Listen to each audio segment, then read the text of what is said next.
अस्सलाम वालेकुम, कैसे हैं आप सब। उम्मीद है खैरियत से होंगे। आज मैं एक आगाज़ जो अपने व्लॉग का कर रही हूँ वो वनीला स्पॉन्जेस बना रही हूँ। इसमें आपको रेसिपी से याद मिल जाएगी। और इसमें मैंने सबसे पहले जो है वो 6 एग्स डाले हैं, उसके बाद शुगर डाली है। 7 क्वांटिटी में मेंशन कर रही हूँ। वनीला, शुगर और एग्स को डाल के अच्छे से बीट होने के लिए रख दिया। फिर मैंने मैदे को नाप के छान लिया।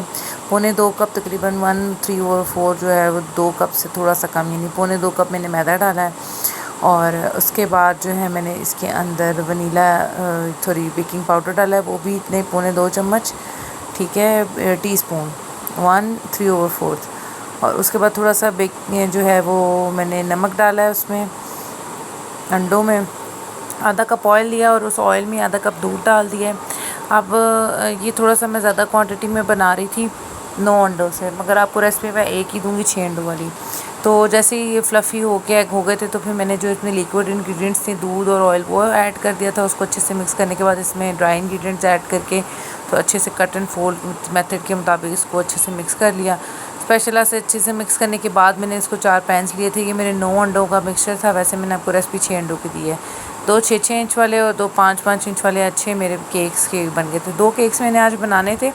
एक मैंने आज रात को देना था और एक कल सुबह अर्ली मॉर्निंग देना था। तो मैंने कहा ये साथ ही इसको जो है ना मैं आइसिंग वगैरह कर लेती हूँ, क्या एक केक मैं बाद में करूँगी, क्योंकि ये माशाल्लाह 3 दिन तक केक्स फ्रेश रहते हैं। अच्छे से मैंने ये केक को डीमोल्ड कर लिया है।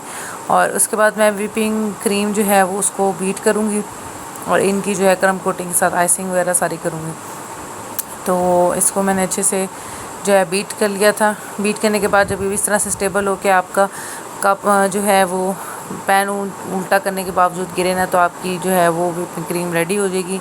स्पॉन्जेस को मैंने बीच में से कट कर लिए थे और 2-2 करके, तो ये बड़े अच्छे से स्पॉन्जेस रेडी हो गए थे। मिल्क सोकिंग के लिए मैंने मिल्क जो है वो बॉटल में डाल लिया था और टिश्यू रख के मैंने थोड़ा सा पानी डाला। उसके ऊपर मैंने कटिंग बोर्ड रखा, कटिंग बोर्ड कह रही हूँ, केक बोर्ड रखा। और सबसे पहले मैंने जो हाई वाला केक था एक, वो मैंने बनाना शुरू किया। तो फर्स्ट लेयर के साथ सोकिंग दूध करती जा रही थी और इसकी 4 लेयर्स मैंने बनाई थी। इस केक ने ना मुझे बड़ा ही तंग किया। इसके अंदर ड्रिप्स थी। तो पहले दफ़ा मैंने जब वाइट चॉकलेट से इसकी ड्रिप्स बनाई तो बड़ी अच्छी बनी। जब मैंने फ्रिज में रखने के बाद 10 मिनट बाद निकाला इसको, तो सारी ड्रिप्स जो है वो बह कर पूरे केक के साथ चिपक गई हुई थी। और इतनी मैं डिसहार्ट हुई, मैंने कहा अच्छा। फिर मैंने दोबारा से इसकी ड्रिप्स बनाई और दोबारा से सारा केक ख़राब, मतलब ड्रिप्स नीचे लटक गई। मुझे इतना समझना है, इतनी गंदी गर्मी है कि जिस हिसाब से मैं बनाती हूँ वैसे ही ड्रिप्स बना रही थी, मगर ड्रिप्स जो है वो ठहर ही नहीं रही थी। पर एनीवेज़ मैंने फिर ड्रिप्स का इरादा कैंसिल किया और इसको बस ऊपर ही चॉकलेट रहने दी। आप देखिएगा इतनी अच्छी, इतनी स्मूथ ड्रिप्स बनी थी, बट एंड में जब केक फाइनल होगा तो ड्रिप्स जो है वो हटी हुई होंगी। तो खैर ये केक क्रम कोटिंग की, केक को मैंने केक लेवल से सारा स्मूथ किया। और ये वो जो 5 इंच वाला वो केक पैन था, ये वो था थोड़ा हाइटेड चाहिए था, इसलिए मैंने 2-2.5 पाउंड का ना, तो मैंने 5 इंच में बनाया था। सेकंड मेरा जो केक था ये बेबी की थीम का था। ये वनीला स्पॉन्ज के साथ बेस वाइट ही थी, तो इसलिए मैंने कहा साथ ही इनको जो है ना आइसिंग कर लूँ। तो इस तरह से मैंने इनकी एक स्पॉन्ज की लेयर रख के तो इसके ऊपर दूध से सोकिंग किया और वनीला क्रीम की साथ, विपिंग क्रीम के साथ इसकी जो है वो कवरिंग करके इसको मैंने सारी बेस कोट कर दिया था। और इसी तरह से कवर कर दूँगी। इसमें मैंने 4 स्पॉन्ज नहीं बनाए, चौथा जो है वो मैंने बच्चों को खिला दिया था। उसके अंदर थोड़ी सी क्रीम और ब्लूबेरी सॉस लगा के 4th लेयर मैंने बच्चों को खिला दी। तो ये केक जो है ये केक मैं आपको नेक्स्ट कल के व्लॉग में दिखाऊंगी इसकी फ़ाइनल फिनिशिंग क्या बनी थी। बट इसको मैंने क्रम कोटिंग करके तो फ्रिज में रख दिया था। और जो दूसरा केक था उसको जो है मैंने देना था शाम को इसी दिन सेम डे पे, तो उसको मैंने फिर एंड किया था। वो मैं भी अब दिखाऊंगी आपको। इसकी जो है वो बड़ी आसानी से, मतलब जो अभी तक क्रम कोटिंग करके रख ली। अच्छा, कल ना मैंने जाना था अपनी नेक्स्ट डे अपनी नन के घर। काफ़ी दिनों से था कि हम मिल बैठ के कुछ खाएंगे, तो मैंने कहा चलो जब भी जाते हैं हम उनके घर दावत शावत खाते हैं, तो इस दफ़ा मैं थोड़ा सा बना के ले जाती हूँ।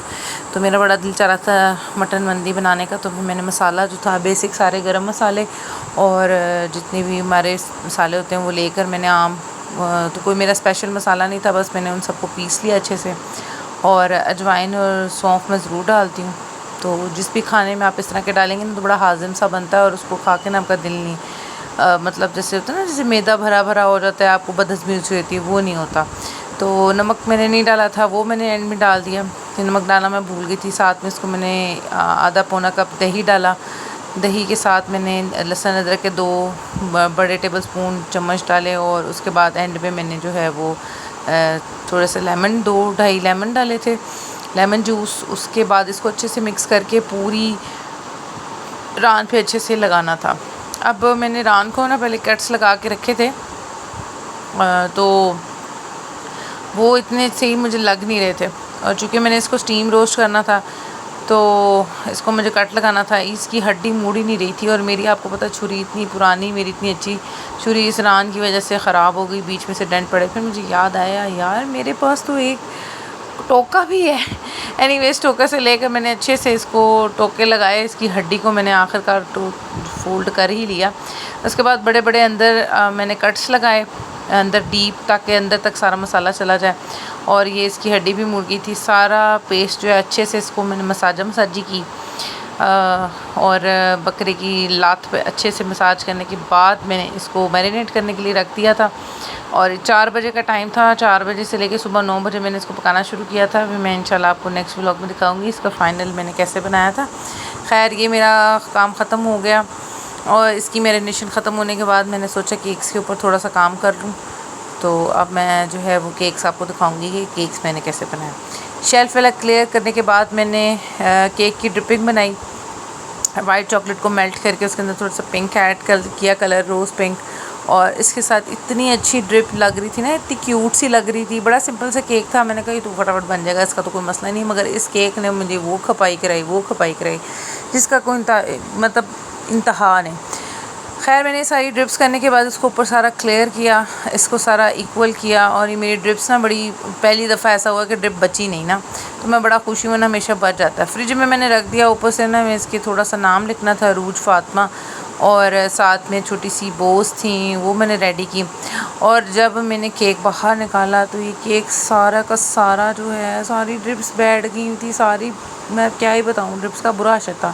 सारा क्लियर करके दोबारा व्हिप क्रीम से उसकी की कवरिंग, फिर दोबारा से मैंने उसकी ड्रिप्स की, और आप सोच नहीं सकते ड्रिप्स दोबारा गिर गई। और बस इसी तरह 2 दफ़ा ड्रिप्स फेल होने के बाद मैंने कहा ड्रिप्स को हम जो है वो छोड़ ही देते हैं। ड्रिप्स का प्लान मैंने कैंसिल किया, और उसके बाद मैंने इसकी बोझ लगाई। और बोझ लगाने के बाद मैंने इसके ऊपर प्यारा सा कैंडल लगाई जिसके ऊपर बो लगी हुई थी।